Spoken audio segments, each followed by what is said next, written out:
Hello, everybody. Welcome to another What's Up Wednesday, episode 57, February 9, 2022. Just delighted to have you on the show today. And boy, we got a jam-packed show, as always, right? We got a lot of folks in the house tonight. If you're joining us for the first time, welcome. My name is Scott. Welcome to my YouTube channel, Go Small, Live Large. The small is about the van. Large is about going cool places to meet cool people like you. And that's what this is all about, to help you be a better RVer, whether you're no time, still researching, part time, just taking cool trips, or even being a crazy full timer like me. Now, approaching just days away from anniversary, 3 years living in my van. It's a Winnebago Travado GL. G is the floor plan, L is for lithium. I got a Volta lithium system in here. It's just amazing. Coming at you from chilly Florida. Those of you in a cold area are not going to feel sorry for me at all. But it's going to be 59 degrees tonight, kind of a rainy day, not what Florida weather is like. And let me tell you, the native Floridians are thinking they're like in a sub-zero environment. It's just the funniest thing. Our big topic tonight is camper van life, Class B RV Q&A. We did this last weekend. It was really a home run. We never hadn't done this in quite a while, so I'm doing a repeat tonight. Again, if you're joining us, stay tuned. We're going to do a few intros here in just a few minutes. So we're going to jump right into your questions. I've got some teed up already. And but I want to give a shout out to a number of folks in here. So let me show you what the agenda is going to be tonight. So again, live Q&A. So you can kind of ask me anything. It's fair game tonight. I have a van RV pet tip for you, and this is kind of a really important thing. If you're getting into the RV space, certainly in a van, which is very compact, I got some important tips to share with you. We're on our second van cat, so you don't want to miss that. I'm really cool. Really kind of an anthem country song for you tonight. And then we're doing Libation Live. Libation Live is not for everybody for sure, but it's port. I discovered this at Costco, and so we'll be talking about that at about 40 minutes after the hour. So let me just kind of give a shout out to some of the folks in here tonight. And where am I coming at you from? It's all about your questions. If you're having a good day, give us a thumb up. Sure do appreciate that. Every day we wake up is a good day to give a thumb up. So some people didn't wake up today. Let's give them a thumb up too. I'm coming at you from southern Florida, where again it's pretty chilly. Let me zoom in here for you. The temperature gauge is on the left there. It's kind of in the low 50s or high 50s, low 60s, which is pretty chilly. But the rest of the nation's warmed up considerably from last week, which was a sub-zero environment. And I'm coming at you from home base Florida. I'm just 3 weeks from full-time in the road, but I've been living in my van here at home base, which goes into our pet tip of the night. So stay tuned for that. All right, let's give a shout out to a few folks in here. And we want to know where you're watching from. Last week, we had folks from Ireland and from the Philippines. I think I got my pointers on the right places. This is kind of a vague map. But if you're watching from a country that isn't Canada or the United States of America, please let me know. We'd love to give a shout out to those. This truly is a global program. It's a global community if you think about it. RVing is just, it's everywhere. And that's what it's all about.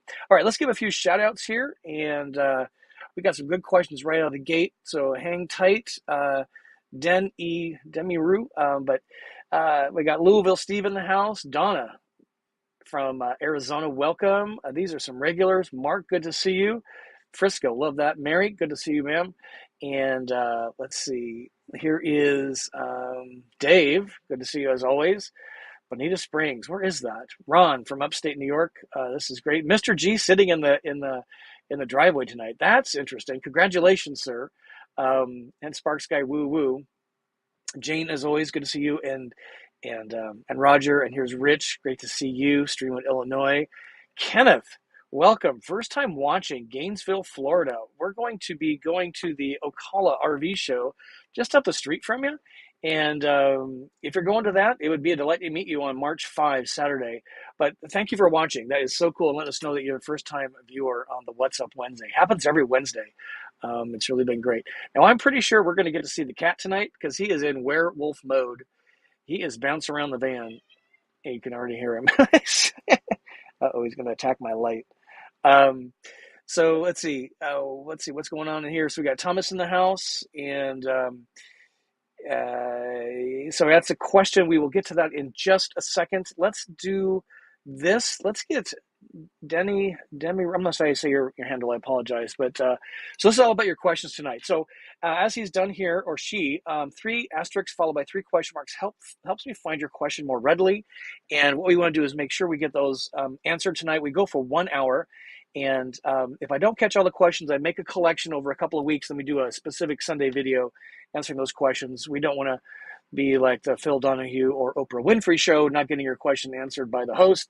So we do a separate follow-up. But let's answer this question. You can see that. So the reason I ask this question, need to figure out my budgeting for the purpose of Travado. Thanks for all that you do. Needing just a tad bit clarification. Are you talking about buying the rig itself or traveling in it? I'll kind of answer both in a lightweight way. Travados are, like most vans, kind of on the 120 to 140 range purchase price. I would put are you financing it or are you paying cash? You pay cash, that's awesome. Interest rates are still pretty cheap, even on the vans. You can finance an RV for 20 years, which is pretty crazy. I can share my experience. We put, I think it was $30,000 down, and I financed the rest over 20 years. It's like 5% interest, and my payment's like $600 a month. So I've been toying with paying it off, but $600 a month, it's kind of free-ish money. I'm just really eager to get debt-free this year. So we'll see on that. But if you're talking about traveling, my biggest expense is probably, depending on how much I'm driving, gasoline. And it could be anywhere from $50 to $100 to fill up my 25-gallon tank, and about $3 to $5 depending on where in the country I am. And my second biggest expense is probably campgrounds, depending on where I am, and that can run anywhere from $50 to $100 a night. Typically, what I do is I run Harvest Hosts and Boondockers Welcome 3 or 4 nights, and then do a KOA type campground to do laundry, empty the tanks, fill the tank, and just plug in and just chill out. Use their Wi-Fi at the clubhouse, I guess. So those 2 expenses are running around probably $1,000-ish a month, or a little bit less. Bar tabs tend to be on the high side for me. So I hope that answers your question. It's a great question. Let me know if I need to clarify whether you're talking about buying the rig or traveling in it.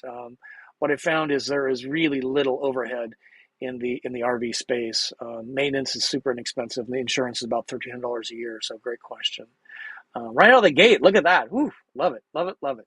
Okay, there's a couple others in here.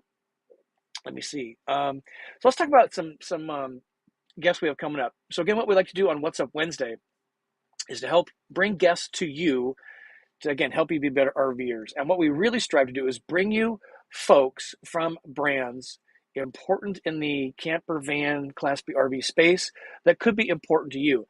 And let me tell you, we got a juicy one next week. I'm not kidding you. This one is going to be a barn burner. Wingham, which is this little guy right here, imported from Italy. I gave Best of Show from the Florida RV Tampa RV show last month, and they're going to join us. The principal from Wingham, USA, is coming on 6 p.m. Central next week on the 16th. Don't want to miss that. These guys are really excited. It's the first time they've ever done anything like this, to my knowledge, and I am just honored to have them and bring your questions. You guys had so many questions for me that I can't answer. That's why we bring these people on. I am not the expert. I'm merely the satellite, bringing the media experts together. In March 2nd, we have ACI Vans. They build custom crafted vans in Phoenix, Arizona. Clayton's coming on. American Crafter Vans is what ACI stands for. American Crafter Incorporated, I guess. And he's really excited. They just moved into a new space. Truma's coming on in March. We're trying to nail that down. They've got a brand new air conditioner they introduced. You guys had a lot of, and gals had a lot of questions about that. And maybe I can get a demo unit in mine, because I am hot to get that AC replaced. And I'm excited to announce, Kyle has kind of agreed to this, mostly, is that we have an Airbnb property business that he runs, my partner, and I run our RV business, YouTube business.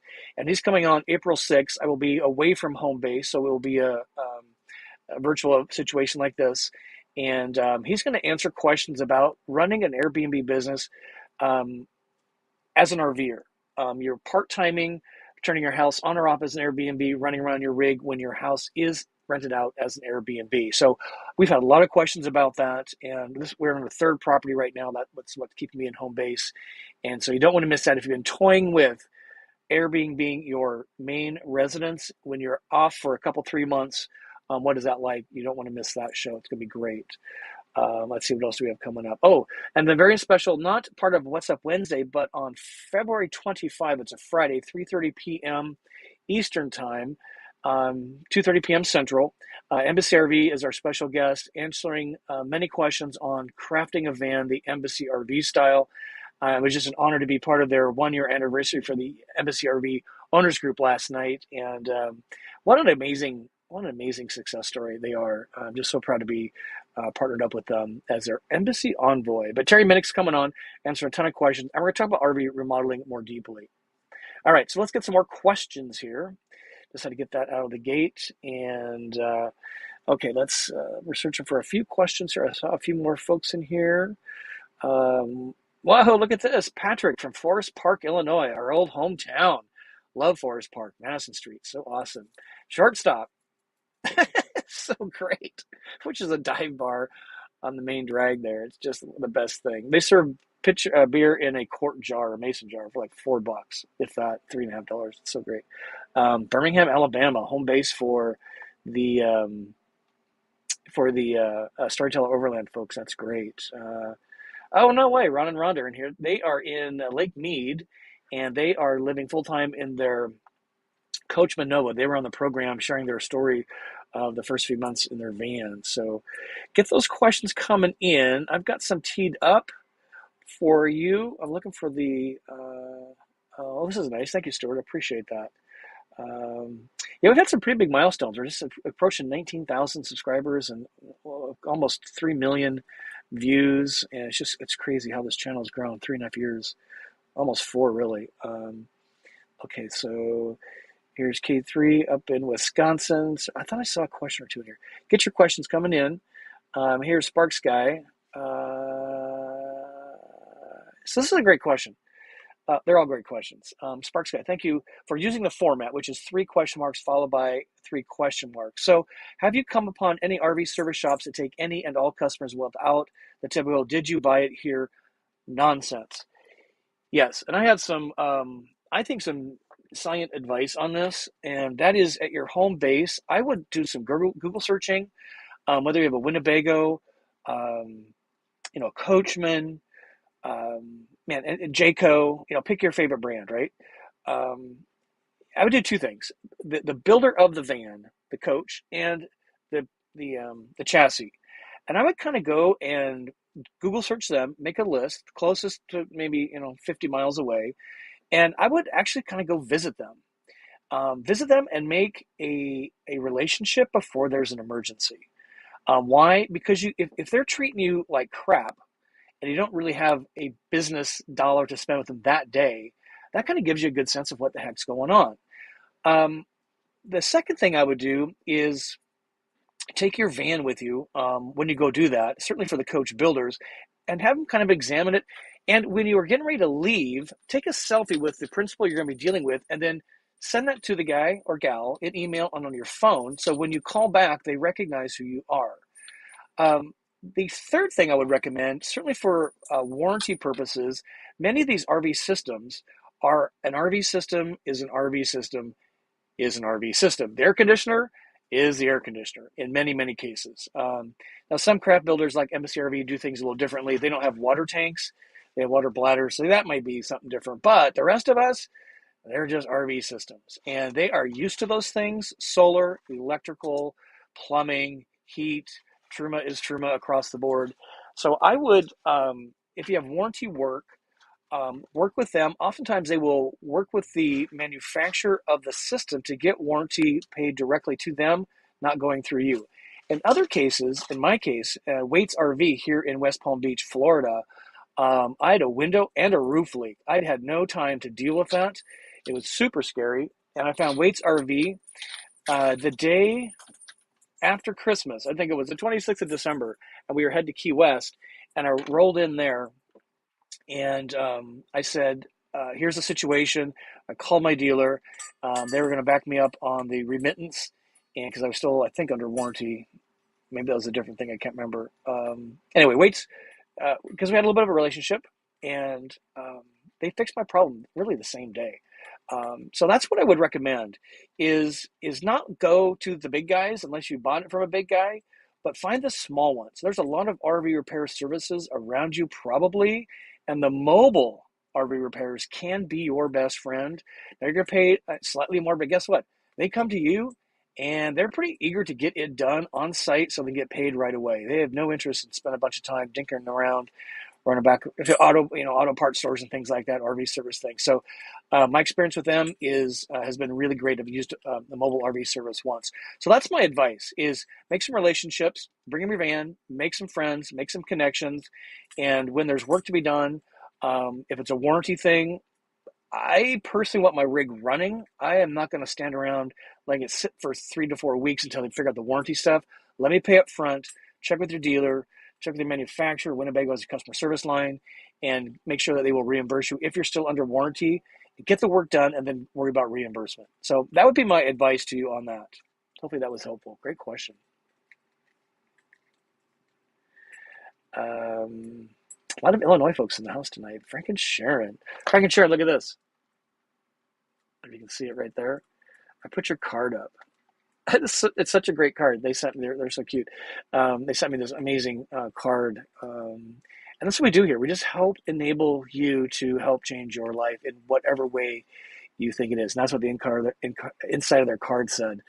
So I had put that on my wall. And this one comes from, on this side, Mason Mike, who sent me some really cool stuff. So as these things come in, I put them in my van and or my treasure chest. So wow, another first time live. David, welcome. Thank you for joining us. And is 59KL from Hattiesburg, Mississippi. How's your Volta system going, sir? Good job on investing in that. Really, really proud of you. That's amazing. Sherry, great question. Let's put this up again. Sherry wants to know, when's the next meeting with Terry Minix from Embassy RV? Thank you. So that's going to be on Friday, February 25.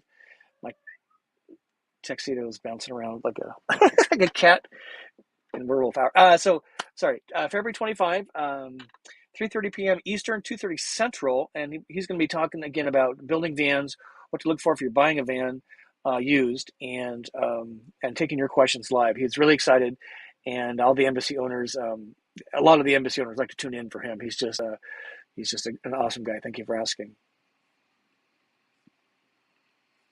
Okay, let's see. Interesting question here. Thank you for bringing this up. Go for miles. Look at that. It looks like you have a Coachman, or at least a Transit. Do you carry a printer with you? If not, how do you handle your hard copy needs? That is a beauty of a question.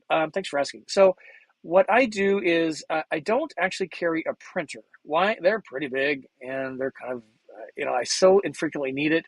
What I do is if I need to print something, I'm actually not going to FedEx Office anymore. I go to Staples or Office Max. Why? Because their machines staple my copies. Oh, the cat is sniffing the laptop. So that's what I do. If I just need to make some hard copies or for my training purposes, I go in there. Now, FedEx, if I'm organized enough, FedEx Office, I can send them a file and they will print it. And in fact, you'll see this in a little bit. This piece here, I sent to FedEx Office. They have a really, really awesome app for the iPad. It literally took me 4 minutes to upload and print that bad boy out. I showed up the next day. They sent me a notification, hey, your printing thing is ready. So I just use kind of the online services or run into a Staples or an Office Max. They stay open late, and it's a self-serve. But the self-serve on FedEx, the quality of the work there has gone, or the team and the machines, in my opinion, has gone down since COVID. You have to go borrow a stapler from the front counter. It's like whatever. But that's what I do. That's a great question, and I don't have many hard copy needs. I'm trying to do everything online. Great question. Sherry, we're opening a can of worms here. What brand AC do you have, BTU or watt hours? So I have a Coleman Mach 3 NDQ that that replaced the original Coleman Mach 3 really noisy Hurricane. Pretty consumptive on the power. It's about 1,300 watts when the fan is going and the compressor is running. I had an AC boo-boo that I will be making a video about once I know the remedy. So I've actually backslid to what I had in my van before I replaced it with the Coleman Mach 3 NDQ. What I'm working toward getting is a Coleman Mach 10 NDQ, which is the latest version. And let me tell you, the air conditioner space in RVs, from what I'm seeing, has been one of the huge supply disruptions. And if there's any way you could replace your original Coleman Mach 3 with the NDQ style, whether it's the 10 or the 3 model, NDQ being the key words, non-ducted quiet, that is what I would highly recommend. The original one, which I now have again, is non-Bluetooth. It's not auto fan, so it's always blowing, and it's amazing they even put these in RVs. And if you saw my video on the $244,000 Airstream X, it actually had that unit in it, the same one I have in mine right now, and a $250,000 plus rig. Supply chain issues, I gotta believe, is why that thing was in that rig. BTUs, I really don't know. It's probably, I don't know, 12 or 1,300, 1,000. Some of you will know for sure. Watt hours, it consumes about 12 to 1,300 when the compressor is running. So what I do is I typically get, and depending on the heat, being in the shade, and use my voltage system, dialing down. Uh-oh, guess who wants to say hello? Tuxedo, what's up? Sir, we're on camera, on live, so we have to ask you to please be chill. It's just the funniest thing. We gotta get to, oh, that's Van Pet Tip here, just over 1 minute late. Maybe that was my cue from him. What I've learned how to do is dial down or really up the temperature so the compressor runs less, having the fan run all the time. Having the fan run only consumes about 125 watts, and when the compressor comes on, that's when all the juice is being consumed. And what I discovered in this very hot summer we just had is that I can run the compressor less, the fan all the time, consuming less juice overall, and get about 14 hours off of a battery charge. So great question. All right, so let's do van pet tips. Let me remind you of this. So again, if you're joining us for the first time and you are not subscribed to the channel, be a delight to have you there. Why would you want to join the channel? Cost you nothing. We do a lot of van tours, van places, and van tips. And that's what we want to help you with. So this is our thing tonight. Yeah, these are some of the questions to give you a little hint on what we might be talking about. Let me zoom in. Then I've got the pet pick for you, or the pet tip, coming up in just a second. Bear with me right here. Okay, what we want to do is go here, and let me get to that point in the deck. The pet pick, or the pet tip, we used to do pet picks. I'm looking off screen to make sure I get to the right place. The purpose of the van tip is to help you be a better RVer. Man, I'm way behind. So here's my van tip. I'm sorry for that. Oh, Texio's going to be part of this. You want to be part of this, sir? Where are you? Oh, he's on my counter extension. Look at that. What a guy. Jeez. Who's in charge here? Want to say hello to folks? Don't knock over my water. That would be bad. Okay, so here's the van tip. Speaking of pets. So if you're new with your camper van and you want to RV with a pet, I think it's one of the best things. I would never believe this myself, is to RV with your pet. A lot of people buy RVs to actually travel with their pets. Why? Because they're pretty cool. We had Luke for about 1.5 years in the van with me full time, and now we're working on van cat number 2. Let me zoom in here for you and tell you what my recommendation is. If you are trying to introduce your pet to the van, I think it's pretty hardcore training at home for both of you. What do I mean hardcore? What I've been doing since this is day 4 is I've been staying in the van day, unless I'm working out in the yard on the remodeling project, and night, doing just like my on the road van life routine with the cat in the van. He's been in the van only for the last 4 days. Why? I want him to be desensitized to all the noises, all the systems, what to not chew on. He's been really good about that. Where he sleeps and where he eats and drinks. I want him to be fully desensitized to the interior of the van. He has not been outside the van for almost 4 days, 4 days in the morning. I'm not even taking him on the leash because right now I just want him to be completely comfortable with the environment of the van. It's a small space. He's been used to that giant house, and you can see that he's actually warming up to the whole thing. This was the other morning. Clearly, he's warming up to it. Let me zoom in for you. I got the next picture, and this was this afternoon when I was putting the show together. So there he is. If he's sleeping in the captain's chair, one of the driver's chairs, I bring him over to me. He's kind of in sleepy mode. Then he cuddles up. So again, what I'm trying to do is get him comfortable, desensitized. Who's his mate in the van? And we set up the van. You can see his litter box there in the back. This is the Breeze system, which is highly recommended. Oh my God, please, if you have a cat and you want to RV, please do not use a traditional litter box. You will drive yourself crazy. Breeze, there's no litter tracking, there is no smell. It's the most beautiful thing. I have it set up just like we will have it set up when we travel. I'm taking him with me to Tampa next week when I do Volta duties at Lazy Days RV in Tampa. Again, the point being, he's living in the van just like he will be living in the van, even though we're parked at home base. Tomorrow we'll probably walk him around a little bit and then bring him back in here. But I can't tell you what a rapid acclimation, it's almost like immersion training. And he is adjusting so well, using verbal commands. So when I feed him at supper, if I'm opening the door and he's kind of curious, a verbal and a hand stay. When we go outside, it's outside. I leash him up, off we go. It's inside, and he comes in. So really specific, and I learned this from Luke. I'm not watching YouTube videos on cat training. I tried a few of them, and I found them to be kind of ridiculous. This cat likes to go outside. He likes to be by me, and he's an 8-month-old kitten. Now he's gotten chopped, so he's hopefully going to chill out a little bit. But that's my van tip for you this week is if you want to acclimate your pet, stay with your pet in the van in your driveway for several days as if you were on a trip. Because if they don't know anything else, and all of a sudden you throw them in the van and off you go, it is not going to be a happy experience, I'm pretty sure. So that would be my tip for you. Acclimate them, desensitize them, make them comfortable, and then I think you'll be comfortable. Hopefully you found that useful. But he's doing really well.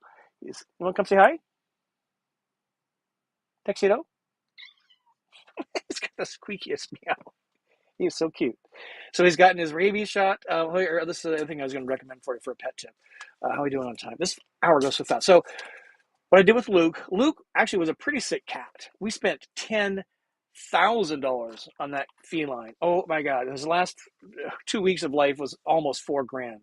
But anyway, loved every minute of him, but I may not go that deep this time. I don't know. Is to take your pet veterinary records with you. So I'm starting a file on Tuxedo. That's his name. And then when I go see a vet in another place, they can see exactly what's been done and they can see the vaccine records. And I've got this one chipped. That's what this thing is. So Tuxedo's been chipped, and with his barcode, and a special 1-800 number that's on the tag, if the cat is lost, it actually calls a veterinary clinic, which is kind of bizarre. But I think with my sign up on their online service and paying for it, it's like $20 a year. They'll call me with the location, which is great. Tip again is put all your pet papers in a place. A lot of RV parks require pet documentation, and certainly if you're going to hotel them, they require this. I've never had an RV park ask for it, but the pet hotels, PetSmart is one that we use, always ask for this. So that'd be my secondary pet tip. Look at this cat. Is he just the cutest thing? I mean, really. It's just, he is so comfy. And there he is. So on the left, there he was. I had gotten out of bed, started my daily routine. He can't be bothered. And then I started brushing and flossing, and there he was watching me with the bed down. So again, the point being is that it just acclimates him to everything going on in the van and takes the mystery away, which is great. All right. A few more questions, and then we got Libation Live in about, 10 minutes, and I'm excited to share that with you. Let me back up here. So, yeah, van questions. Hang on, folks. One moment, please. I'm trying to find my... There we go. Sorry.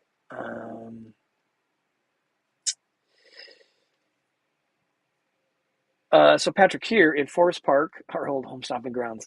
So Patrick, just for a point of reference, we lived at the corner of Hannah and Franklin, I want to say. It was one block off Madison, across kitty corner from that big old church. Orders 59 KL last month, late June delivery. If you're in a full service campsite, do you keep waste or fresh water hooked up? I do not.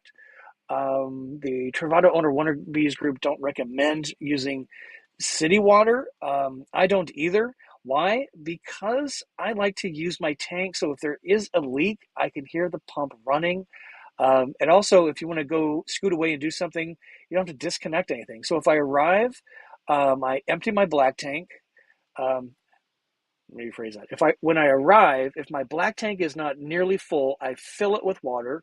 Same with my gray. I empty out my fresh water into my system so that both tanks are as full as possible without being dangerous. And then I empty my tanks and then I fill my fresh.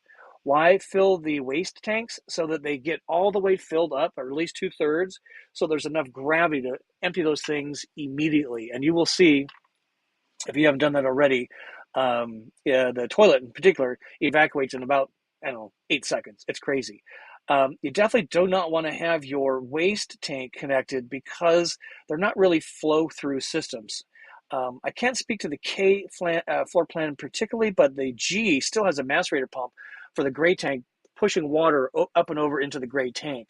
That is not the case with the black, but if you go number 2, it kind of goes into the tank. It doesn't really run through. So I would highly recommend not connecting your sewer hose and opening your valves. That is not a best practice. And I just kind of shared with you what I do there. Fill it with fresh, disconnect everything. If you're staying for a few days, leave the fresh water and your filter. Get the Clear 2O, the green one. It's the best one on the market for what we're using here, in my opinion. No dirty water makes some good stuff too. And leave that out there, and then just do your sewer duties, tank duties, as I call it, and then put those away. And that's what I would recommend there. Great question. Congratulations, sir. I'm excited for you. Here's then I'm not sure I'll say your handle first. Got eliminated. Question segment on the 49 van mods. Have you figured out the dollars on this list? I have not. Roger and Jane are in the audience tonight. He's the one that are the ones that put together that list. Some of them are pretty expensive, and I have done on my rig, like lifting the van. Cost $3,000 when I did it about a year and a half ago. Best $3,000 I probably spent literally on the van. Why? Confidence of clearance below the van. And other mods were pretty minimal dollar spend. So anywhere between that, right? Is $3 to $30,000. I don't know, Roger, if you want to chime in on the chat on where some of the bigger ones that you dollar wise spent. It's a great question. Pam's got a question here: laptop, tablet, or both? That's a beauty. I use my iPad for 90% of everything I do. I have the 12.9 iPad Pro. I've got the pencil. It's got the M1 chips, so the latest and greatest. But I use it literally for everything except this show, which there's some weirdness in Chrome on the iPad. I can't do this show using that. And for editing, I'm working to get all my editing done on my iPad using a software program called Luma Fusion. But I'm a little faster with iMovie on my Mac. iMovie for the iPad is harder for me. I just don't have time for that. So those are 2 reasons I use my Macintosh, and the only 2. Everything else is with my iPad Pro and my iPhone. Great question. Yeah, Pam, thanks for this. We kind of chuckled about this last week. It's so freaking cute. Yeah, it's either you want to hug it or hump it, is what I said. And hopefully it's not offensive to too many people, but it is the cutest thing out there. So let's see.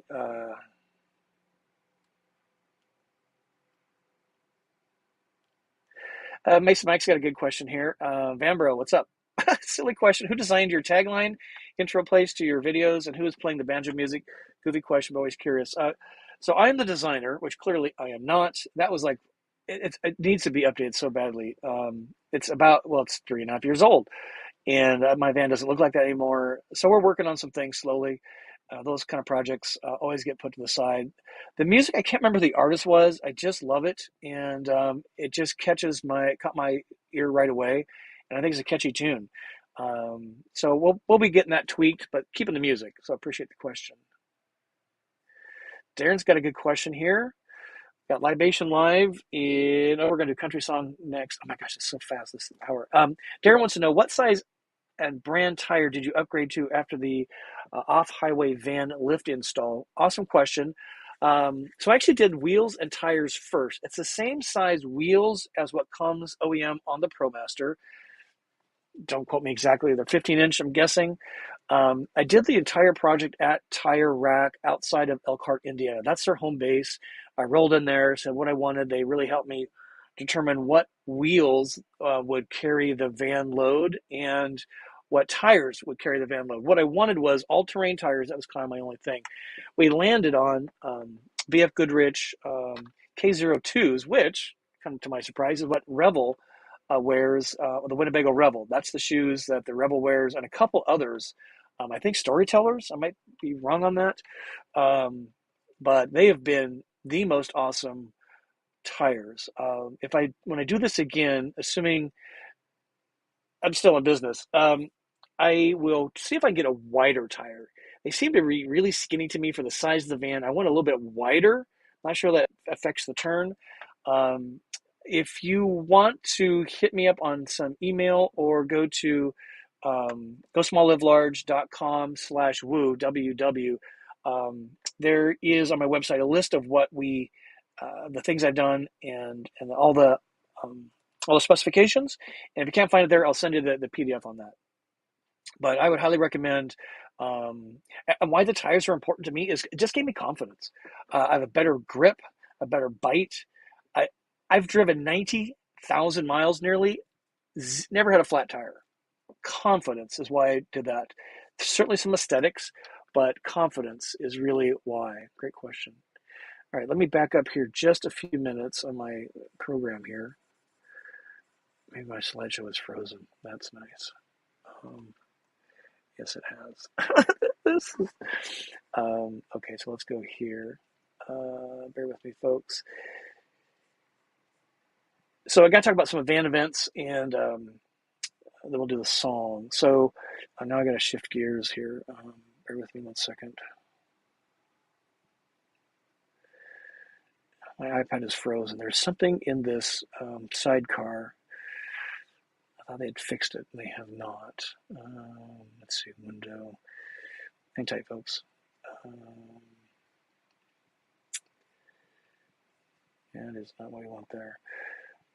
It's right here, vans. All right, so sorry for seeing the thumbnails. Bear with me. All right, so we talk about van events. We got quite a few coming up. And why I love to do these is because we get to meet you. It's building a relationship, building fellowship, building a family. And many of you have joined me at these events, and they're just so awesome. So what we have coming up is we're doing what I call a roundup at a drive-in theater, which is really going to be great. I got a couple of you coming, hopefully more. It's in Lakeland, Florida. It's about a half hour east of Tampa. Is it next February or next Friday? It is. Oh my gosh. So we're going to watch the drive-in movie from our vans and kind of maybe run back and forth. It's going to be so much fun. Next thing is we're having a combination roundup, which is just staying for a few hours and then a depart. Or if you want to stay the night, I have room for about 10 vans. We've kind of limited to 5 to see how we go. And then if we keep getting interest, then I will increase it up to 10. There's no charge for this. What we're asking for is kind of bring a dish to share. We're inviting friends and family from the area, so it's more than just us RVers, but it's going to be a really fun evening. And staying overnight, we're going to have coffee in the morning and, just do some more of it. So it's pretty exciting. The next thing is many of you had asked for me to go to the Ocala RV show, much, much smaller than the Tampa show. They're probably expecting about 8,000 people versus, 98,000? So I'm really hoping to get some in-depth videos done on a couple of vans. So if you're going to be there at the Ocala show, it's Saturday, March 5, 11 a.m. at the Sunshine State RV booth is where we're going to just do a meetup. I've got some stickers now. So if you want to have stickers, I'd be happy to give you a sticker. And just to remind you if you would want to follow me on Instagram, that would be an honor. And I post some funny things there occasionally, certainly once I get rolling again. If you want to join the show, again, go to my website, gosmallivelarge.com. There's the forum there under the WOO, W-U-W, navigation, and then that is where you can join the show as a new owner. Many of you have reached out to me, and I thank you for that. And watch for some communication over the next few days, and we'll see if we can get you in here as a guest for a few days. For a few days. Wouldn't that be something? For a few minutes. All right.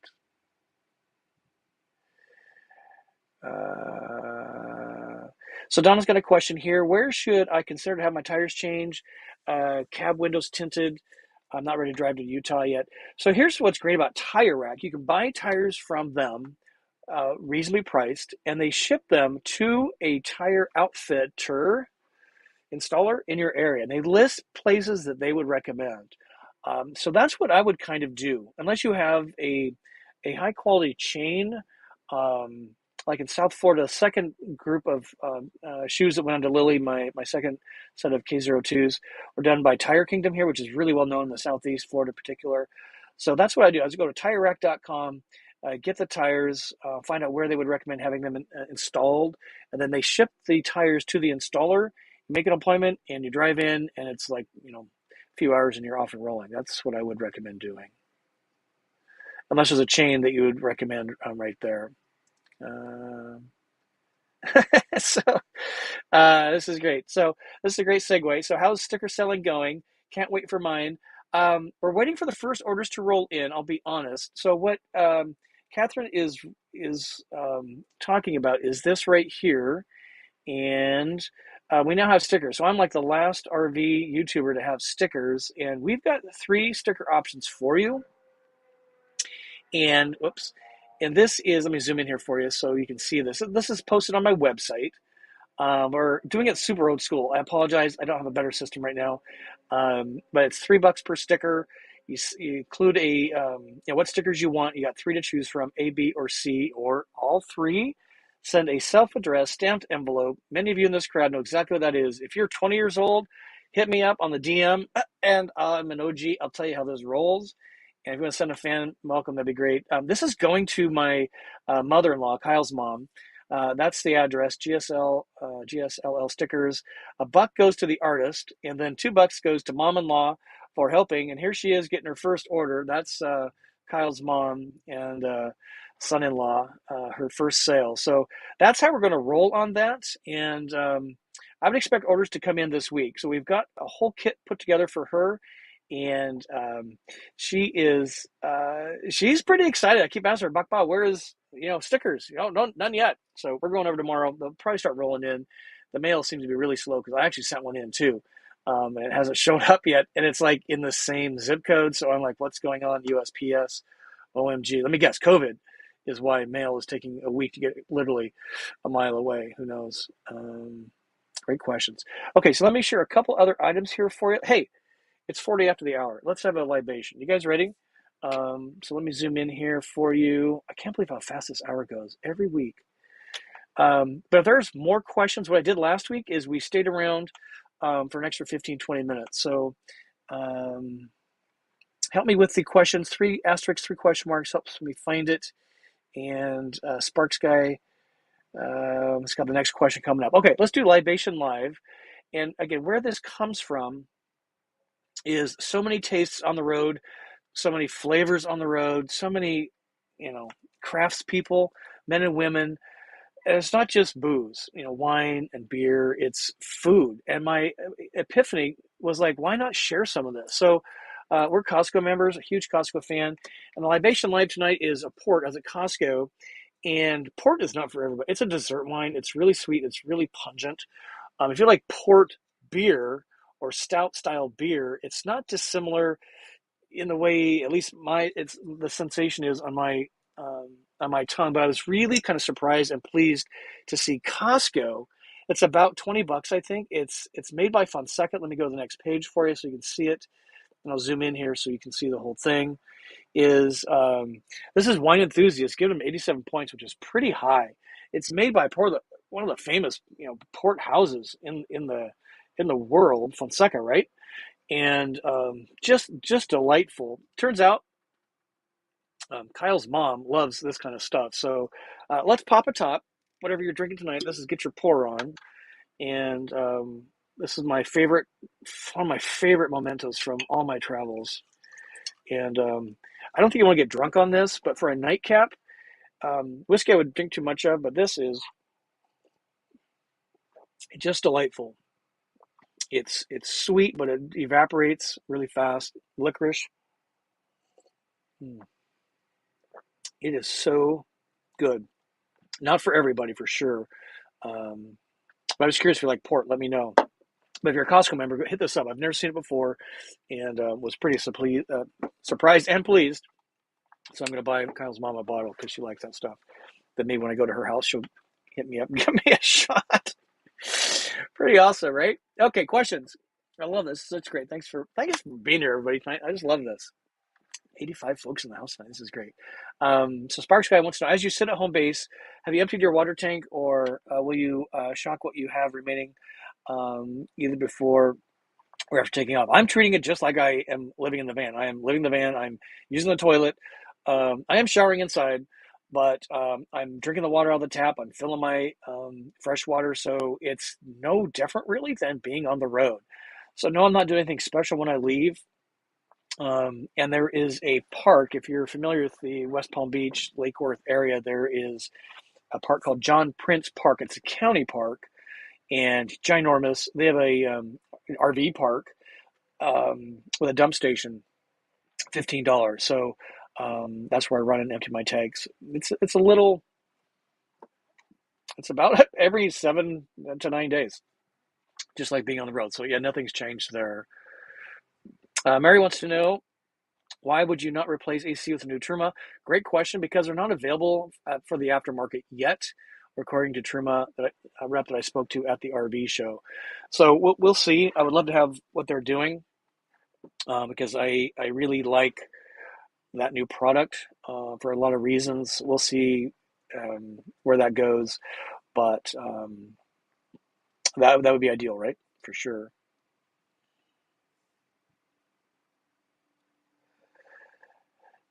Yeah, it's a good question here. Travel. Will they replace the Labo with a new air? So my guess is yes. It's probably just a supply chain issue. They wanted to get the vans out and or to the RV show, so they had to get something in there, right? I'm pretty sure if you're spending $244,000 for a van, they will replace the system. Um, so this is a good question here, as they all are. And Artist Life wants to know, do you use WineGuard? And if you do pay them extra, just use regular self-service, and how well does that work for you? So I did buy a WineGuard system. I had installed on my roof. It was one of my first mods, if you will, by Lazy Days. That's who installed it. I was hoping I could, I guess, get cellular service and get Wi-Fi service when I'm at like an RV park or something like that. I found out that the Wi-Fi is kind of not great because most places I go, the Wi-Fi sucks. So it didn't boost anything because the Wi-Fi signal to start with was crap, and the cellular, I could put my SIM card from my Verizon Jetpack into theirs. It didn't fit; it's the wrong size, and the user data plan was super ridiculously expensive. So I've actually kind of stopped. So what I was doing is I was connecting my Verizon Jetpack to the WineGuard and then connecting my devices to the WineGuard system itself. But it took forever to spin up and get going when I got stationary, and it kind of weirdly reset itself on a somewhat infrequent basis. So it was just really annoying, and I haven't used it in probably well over a year. Really nice people. Maybe they've improved that.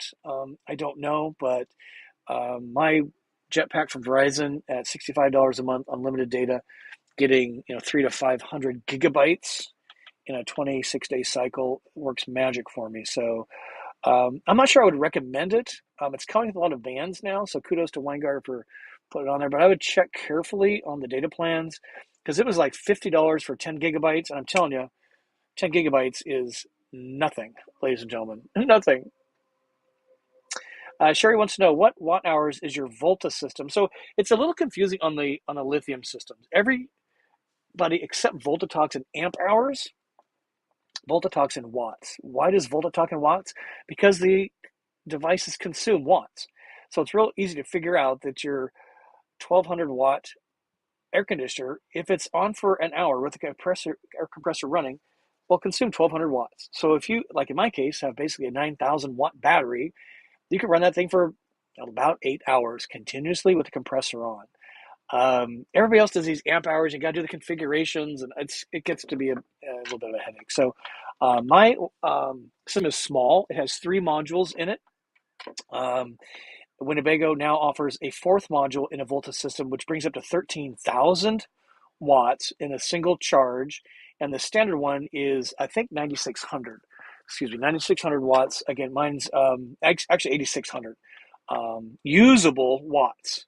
A lot of people inflate what it says it will do, but you can only use this much of it. So great question. And the Storyteller has the really beefy 13,000 plus, and so does the Tiffin system. Great question. Have you seen the Gretsch RV? It's nice. It's nice. Actually, I saw them at the RV show, and I did not record them. They did seem to be nice. They kind of run in the same vein as I would say the American Patriot folks. That might be the actual brand name. I can't remember. But there's 3 of them that were very similar. Very very lovely, very very glossy. But no, I unfortunately didn't capture any video, but I have seen them, and they are nice for sure. Let's see. Heart is where you roam.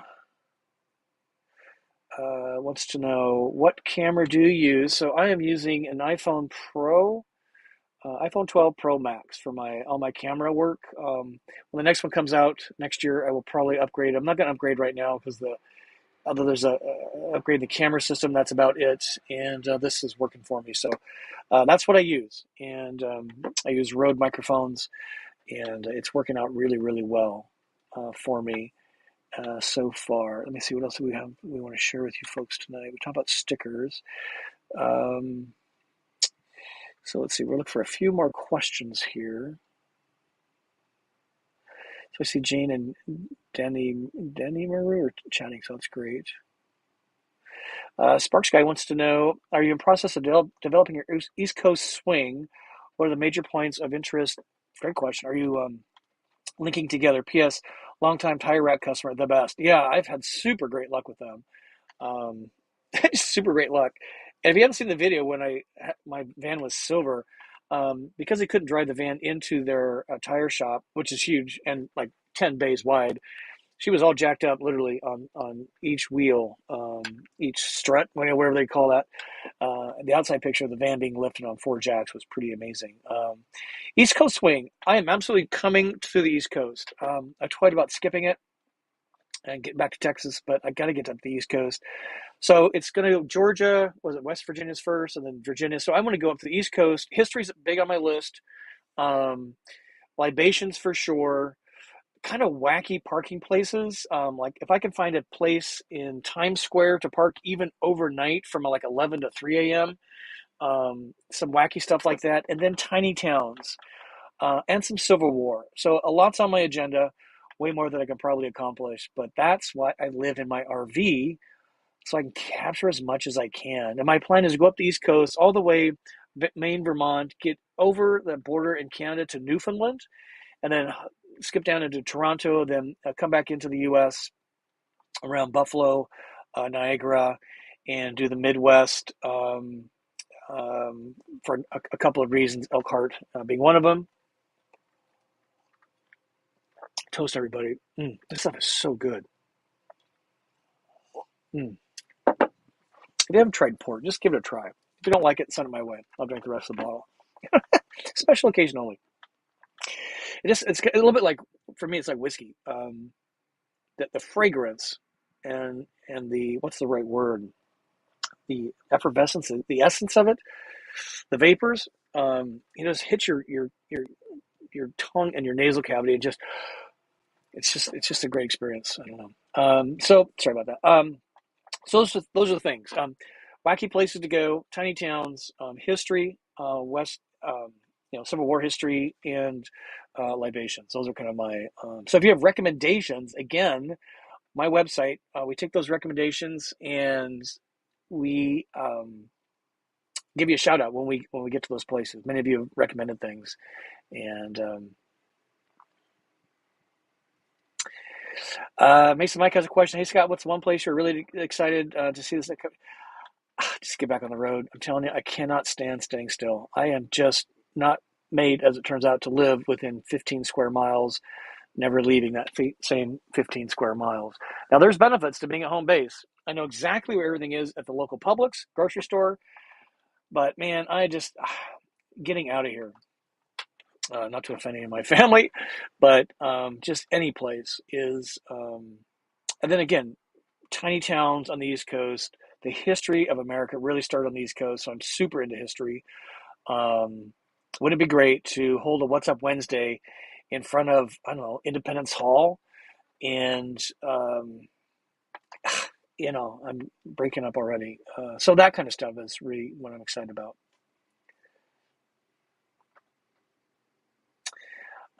Travel with snow. Do you know anybody with a van do it? Any thoughts? I don't. I'm guessing that's a craft van builder.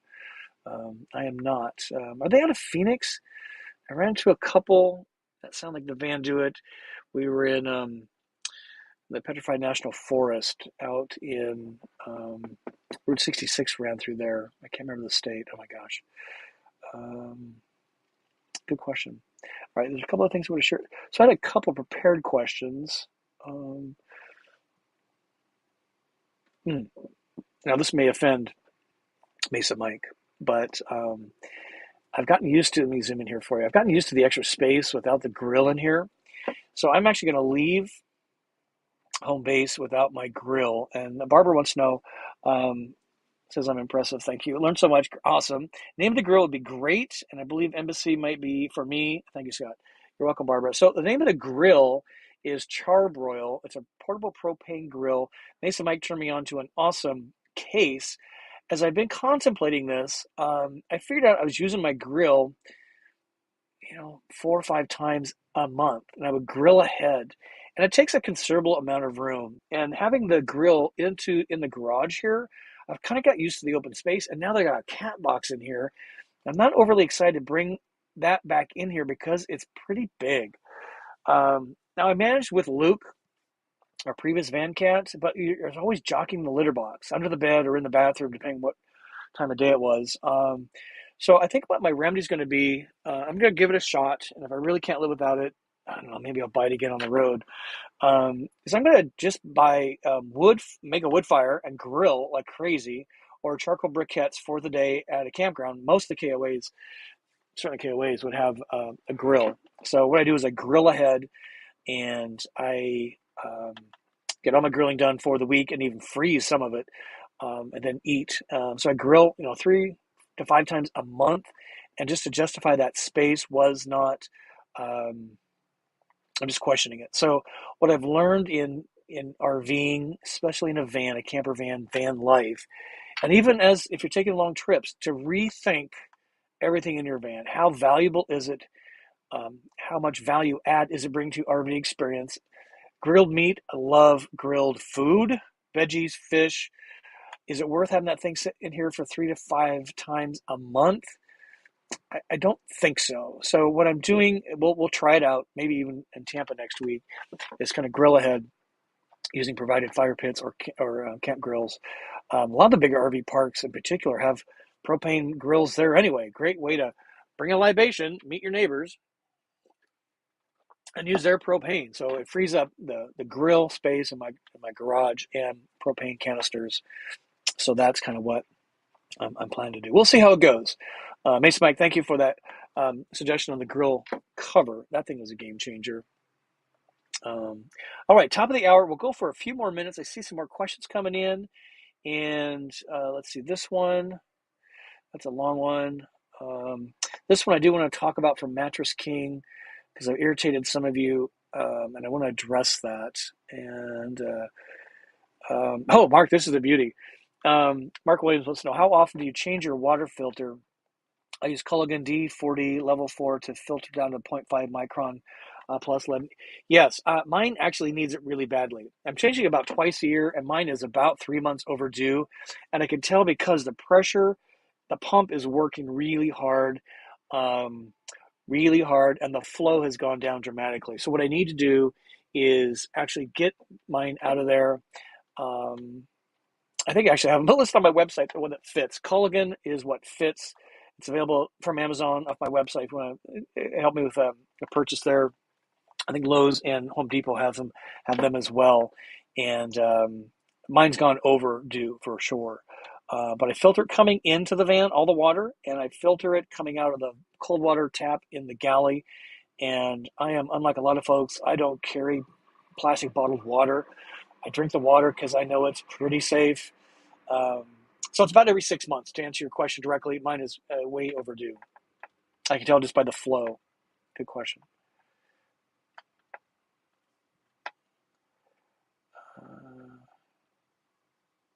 Let's see, a couple more here. So Mace Mike wants to know, how about we do that caravan to Baja, Mexico this summer, San Felipe or Rocky Point, Puerto Penasco. Yeah, kind of interesting. If you want to take charge, sir, and kind of get all the facts and figures put together, what do we need to do? I would be honored to crow about it. That seems like a heavy lift to me, but I would love, one thing we're definitely going to do as a group is do some Van Breeze campouts. Um, Van Breeze is what I call them, and go to some really cool places. There's a place in Needles, California, on state U.S. route. Oh my God, you guys should see this cat. He is so funny. Hold on. Uh-oh, he's woken up. His head was hanging over the thing. Sorry about that if you just got dizzy. Anyway, I got so many things in the irons in the fire. So on the list, not sure I can execute that anytime soon. But if you want to take charge, I am all in. Interesting idea. Yeah. I got to play with the charcoal briquettes. Sparks Guy, a chimney starter, something for me to carry around. I'm not sure I want to get rid of something to carry it around another. So I'll probably do what is it? The charcoal in the bag, light it and it goes. I know poison for the first 20 minutes or 10 minutes, whatever it is. But hey, Tim, not a name I recognize. Maybe your first time. Thanks for tuning in, sir. Appreciate that. Hopefully, there are lots of harvest hosts you want west of DC. It says hopefully. Oh, hopefully there are lots of wine distilleries in Virginia, horse country. Yeah, I'm just really excited to do it all. I use Harvest Host and Boondockers Welcome, now one app. That's cool. As I travel, and I'm hoping there's a lot there as well. And if there's a small town with a historic district and a really cool vibe, plan to do some street camping, kind of get back in that groove a little bit. So yeah, I'm just really excited. I've never been to that part of the country in my van. Been there many times through my work associated with Apple when I worked for Apple and Lextech, my employer that I was my last corporate employer. So I'm excited to get there um, and Ginger Walkabout, who I guess happy to say she sold her van. Um, Lucille is very familiar with that area, so she can give me some pointers for sure. Kathmandu's got a good suggestion here regarding New York. Search on YouTube, living rent free in New York City. There's a street where there's a number of full part-time live in their vans. Might be interesting to visit. Yeah, that'd be great. I know a lot of van folks have actually gone there. Eamon and Beck were there for a couple of days, so I'm just really excited. I'm really excited to make travel videos. I've got some big ideas. May not be surprised on that. So let me share one more question, and then we'll call it a wrap. Let you have more questions here. And this one comes up because I've been posting a ton of van tours, and Mattress King. Let me bring it up here for you. Let me zoom in so you can read the whole thing. So Mattress King says, "Come on, Scotty." It's always funny, kind of a pejorative there, Scotty. When you do these little reviews, especially when you get into the back by the bed, we've got to know the size. Personally, I need to know the size because he's 6'5". I know most of the beds are only 2 or 3, 6'2" or 3. I would need to see the bed converted. So it's a great point, and most of you love the van tours that I do, and I see them as open houses, not reviews. There's a lot of YouTube channels that do reviews. Matt's RV review is probably the most famous, and what I do is tours. Think of an open house put on by a realtor. And if you're shopping for a home, you walk through just to get a sense of the floor plan. That's what I try and do with my tours.